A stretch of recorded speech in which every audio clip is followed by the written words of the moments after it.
The hospitality industry around the world is one of the hardest hit by COVID-19. Hotels, restaurants and cafes have all been closed to prevent a spread. In Kenya, some are now slowly reopening, but under strict government restrictions. The current health and safety protocols put in place effectively reduce number of guests and even staff they can have in place. The BBC's Mercy Juma looks at how major hotels in Nairobi are coming back and their survival game plans. After months of empty rooms, no guests, and staff either laid off or sent home on half pay, the hotel industry in Kenya is slowly picking up again.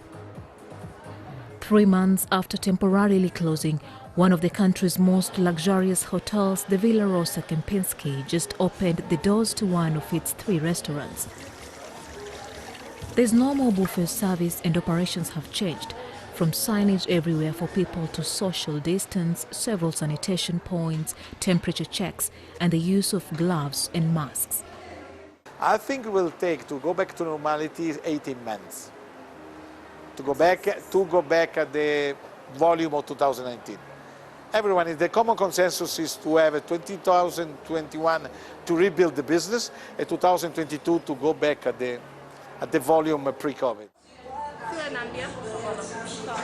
While large hotels like the Kempinski have enough space to comply with the safety regulations, many others do not. The 1.5 meters distance between one table to the other and 1 meter between people reduces seating capacity, and lower capacity means less revenue.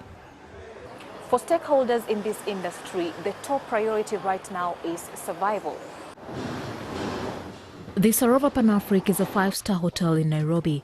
It's repurposed 80 rooms into office spaces that can be hired during the day, targeting business executives not able to work from home.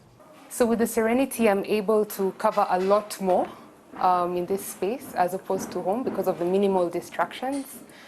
So I actually like it. I can do it maybe once or twice a week just to get a lot more done.